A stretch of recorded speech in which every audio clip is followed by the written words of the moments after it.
अभय अपनी यूरोप यात्रा के दौरान वेनिस गया हुआ था। वेनिस में सड़कें पानी की होती हैं, मतलब एक जगह से दूसरी जगह जाने के लिए कार नहीं, लॉन्च नावों से जाना पड़ता है। वह मुरानो ग्लास फैक्ट्री देखने गया था। वे लोग लाइव शो दिखाते हैं, यानी ग्लास को पिघलाकर कैसे उसे विभिन्न शक्लों में ढाला जाता है।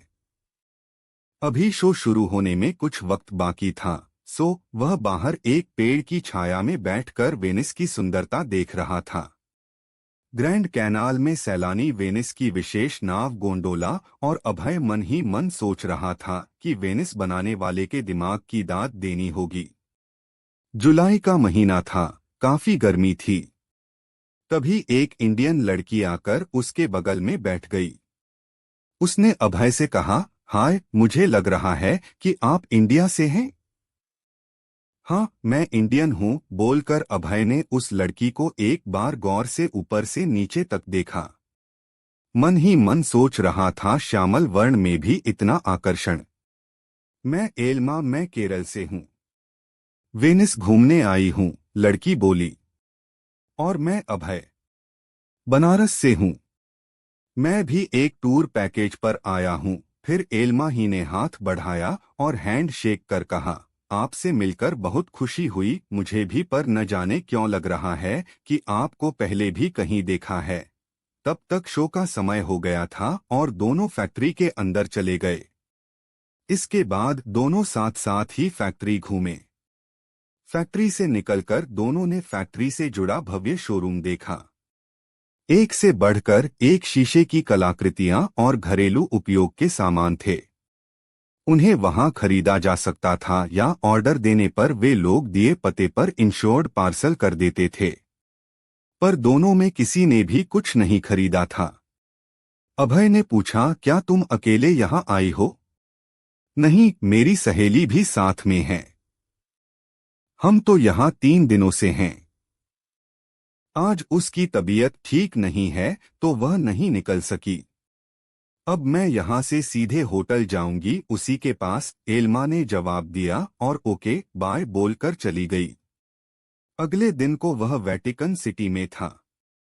यह अत्यंत छोटा सा शहर जिसे एक स्वतंत्र देश का दर्जा प्राप्त है और विश्वविख्यात है। यह विश्व का सबसे छोटा देश है। यहीं पोप का मुख्यालय भी है। यह रोम शहर के अंदर ही दीवारों से घिरा एन्क्लेव अंत क्षेत्र है। एक आइसक्रीम की दुकान पर खड़े खड़े आइसक्रीम खा रहा था, तभी एल्मा भी वहां आ गई थी। अभय ने कहा, हाय एल्मा, क्या सुखद आश्चर्य है। आज फिर हम मिल गए। पर तुम आज भी अकेली हो? तुम्हारी सहेली कहाँ रह गई? तुमने इंडिया की न्यूज़ सुनी? कल मुंबई में सीरियल बम ब्लास्ट हुए हैं। 200 से ज्यादा लोग मरे हैं और सैकड़ों घायल हैं। घायलों में मेरी सहेली का भाई भी था। वह रोम चली गई है। वहां से सीधे मुंबई जाएगी। Oh how sad. पता नहीं हमारे देश को किसकी नजर लग गई है। खैर, तुम वेटिकन घूम चुकी हो? नहीं, अभी सेंट पीटर बेसिलिक बाकी है। ओह, तुम क्रिश्चियन हो? अभय ने पूछा। हाँ, बोली एल्मा, पर एल्मा, मुझे क्यों बार बार लग रहा है कि पहले भी तुम्हें देख चुका हूँ। एक बार से ज्यादा ही। तुम केरल में कहाँ रहती हो? केरल मेरा नेटिव स्टेट है, पर स्कूलिंग के बाद वहां नहीं रही। मैं हैदराबाद चली आई। अभय चौंक कर बोला, हैदराबाद क्यों? इसमें चौंकने वाली क्या बात है? मैंने वहीं माधापुर के नेशनल फैशन इंस्टीट्यूट से फैशन टेक्नोलॉजी का कोर्स किया है और वहीं रेडीमेड कपड़े बनाने वाली कंपनी में काम भी करती हूँ। तभी मुझे बार बार लग रहा है कि मैंने तुम्हें देखा है। मैं भी वहीं माधापुर के साइबर टावर्स में स्थित ओरेकल कंपनी में काम करता हूँ। चलो अच्छा है, कोई परदेश में बिल्कुल अपने शहर का आदमी मिलता है तो बहुत खुशी होती है। अभय को तब तक कुछ याद आया तो कहा, अब मैं बता सकता हूँ कि तुम्हें मैंने पहले कहाँ देखा है। वहाँ कोंडापुर के एक रेस्टोरेंट में, जो हर संडे को 99 रुपए में बुफे ब्रेकफास्ट देता है। सही कहा है तुमने। मैं तो कोशिश करती हूँ हर संडे वहाँ जाने की और 99 रुपए में ब्रंच, नाश्ता और दोपहर का मिलाजुला भोजन कर लेती हूँ। नाश्ते के नाम पर जी भर के जितना खाना पीना हो सिर्फ 99 रुपए में हो जाता है, एल्मा बोली और हंसकर आगे कहा, लड़कों का काम ही यही है। जहां मौका मिला नजरें चुराकर लड़कियों को देखने लगते हैं। डोंट माइंड मजाक कर रही थी। वेटिकन के बाद तुम्हारा क्या प्रोग्राम है? मैं तो यहाँ से इंग्लैंड होते हुए इंडिया जा रही हूँ। और तुम? मैं तो यहाँ से सीधे वापस इंडिया जाऊंगा, लेकिन एल्मा को अब बेसिलिक रोमन विशेषाधिकार प्राप्त चर्च देखने जाना था। वह जाते जाते बोली, ठीक है, मैं चलती हूँ। जब दोनों हैदराबाद में ही हैं, तो कभी मिल भी सकते हैं। अपना ख्याल रखना। 1 मिनट रुको, हैदराबाद में मिलने के लिए यह रख लो। बोलते हुए उसने अपना कार्ड एल्मा को दे दिया। एल्मा ने भी पर्स से अपना एक कार्ड निकालकर अभय को दे दिया। इसके बाद दोनों ने एक दूसरे को बाय किया। कुछ दिनों के बाद दोनों हैदराबाद में थे। एक दिन अभय ने एल्मा से फोन करके पूछा, संडे को क्या प्रोग्राम है? रेस्टोरेंट में ब्रंच के लिए आ रही हो? वह तो आना ही है, वरना 99 रुपए में भरपेट नाश्ता और खाना दोनों कहीं नहीं मिलेगा, वह भी क्वालिटी फूड। चलो तो फिर वहीं मिलते हैं। संडे को दोनों उसी रेस्टोरेंट में मिले।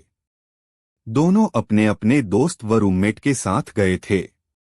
एल्मा ने अपनी सहेली निशा से दोनों का परिचय कराया। अभय ने भी अपने दोस्त का दोनों लड़कियों से परिचय कराया। चारों एक ही टेबल पर बैठे थे। बुफे था, चारों जम के पेट पूजा कर रहे थे, साथ में बातें भी हो रही थीं। अपने दोस्त को इंगित करते हुए अभय बोला, मैं कोंडापुर में इसके साथ अपार्टमेंट शेयर कर रहा हूँ। और तुम? मैं भी निशा के साथ माधापुर में ही एक 2 रूम का अपार्टमेंट शेयर करती हूँ। और आज क्या कर रही हो? मूवी चलोगी? बोलो तो मैं अपने मोबाइल से 4 टिकटें यहीं से बुक कर देता हूँ। एल्मा ने अपनी सहेली की ओर देखा तो उसने कहा, चलेगा। फिर अभय ने वहीं से दोपहर 2 बजे शो की टिकटें बुक कर दीं। इसके बाद चारों अपने अपार्टमेंट गए और फिर सही समय पर सिनेमा हॉल पहुंच गए थे। मूवी देखने के बाद चारों ने कैफे में कॉफी पी और फिर वे अपने अपने अपार्टमेंट के लिए चल दिए। इसके बाद अभय और एल्मा दोनों अब अकेले भी मिलने लगे थे। उनके साथ अब उनके रूममेट नहीं होते थे। छुट्टी के दिन वे दिन भर साथ रहते, घूमते फिरते, होटलों में जाते और मूवी देखते थे। देखते देखते दोनों एक दूसरे को प्यार करने लगे थे। दोनों इस स्थिति को भी समझ रहे थे कि वे अलग अलग धर्मों के मानने वाले थे। एक दिन अभय ने एल्मा को शादी के लिए प्रोपोज भी कर दिया था। एल्मा ने कहा, मुझे तो तुमसे बेहद प्यार है और मैं पर्सनली तो इसके लिए तैयार हूं, पर हम लोगों को एक बार अपने माता पिता को भी बताना चाहिए। संभव हो वे हमारी शादी से खुश भी हों। अभय बोला, ठीक है, हम दोनों अगले संडे को उन लोगों को यहाँ बुला लेते हैं। अगले रविवार दोनों के माता पिता हैदराबाद पहुंच गए थे। उसी दिन शाम को वे 6 लोग, अभय, एल्मा और उनके माता पिता शाम को हैदराबाद के केबीआर पार्क में मिले। दोनों के माता पिता के बीच बहस चल रही थी। अभय के पिता ने कहा, ये अंग्रेज सबसे पहले केरल में ही आए थे, फिर वहां के गरीब, असहाय या पिछड़े लोगों को प्रलोभन देकर या बहकाकर धर्म परिवर्तन करवाते थे। उनके आने के पहले तो वहां क्रिश्चियन नहीं थे। हम लोग तो सदियों से हिंदू हैं। हमको यह शादी स्वीकार है बशर्ते कि आप लोग हिंदू धर्म अपना लें, वरना हमें यह रिश्ता मंजूर नहीं है। एल्मा के पिता ने अपना तर्क देते हुए कहा, हम तो दादा परदादा के समय से ही क्रिश्चियन हैं। हम भी यही चाहते हैं कि अभय हमारा धर्म अपना ले। वैसे भी हिंदू धर्म तो बस इंडिया और नेपाल में ही है, जबकि हमारा धर्म दुनिया के अनेक देशों में प्रचलित है। अभय के क्रिश्चियन बनने के बाद ही हम एल्मा की शादी की इजाजत दे सकते हैं, वरना हमें यह शादी मंजूर नहीं है। अभय और एल्मा दोनों के माता पिता अपनी अपनी बात पर अड़े थे, कोई भी झुकने को तैयार न था। बल्कि बहस अब गर्म हो चली थी। दोनों अपने अपने धर्म को अच्छा साबित करने में लगे थे। तभी अभय ने ऊंची आवाज में कहा, आप लोग बहुत बोल चुके हैं, अब कृपया शांत रहे। कुछ हम दोनों पर भी छोड़ दीजिए, आखिरी फैसला हम दोनों मिलकर करेंगे। एल्मा बिल्कुल खामोश थी, बल्कि थोड़ी सहमी थी। सब लोग पार्क से निकल अपने अपने घर चले गए। अगले दिन ही दोनों के माता पिता हैदराबाद से लौट गए थे।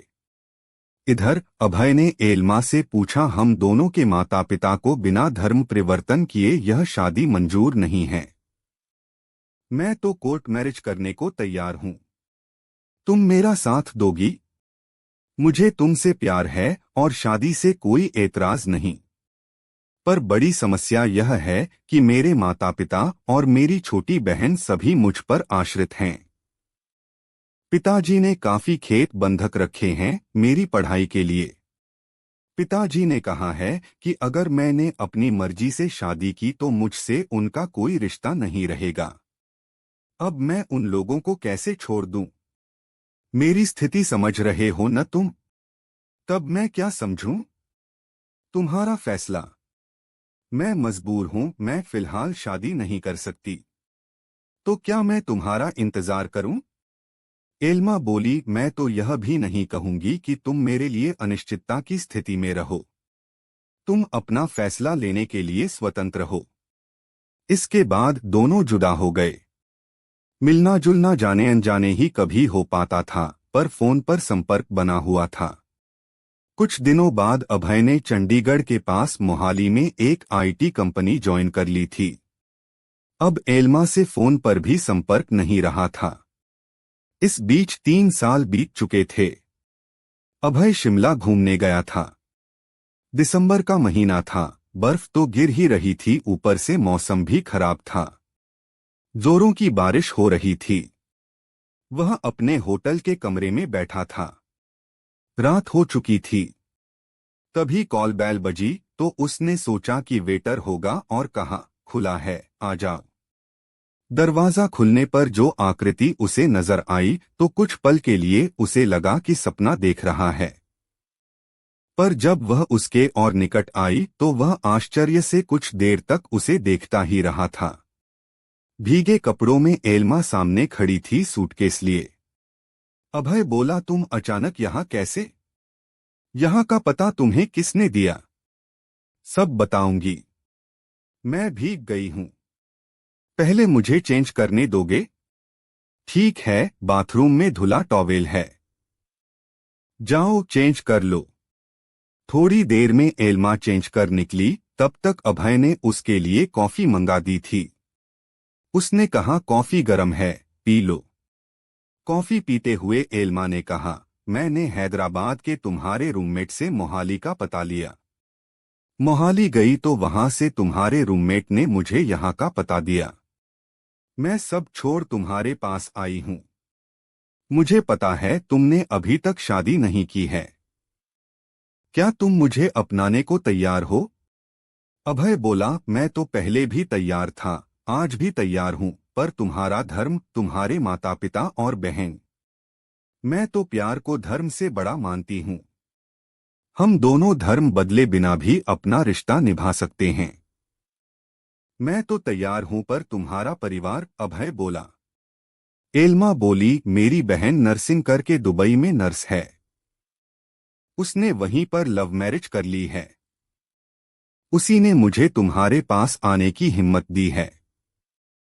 माता पिता को हम दोनों बहनें पैसे भेजती रहेंगी, जिससे वे अपने खेत छुड़ा लेंगे।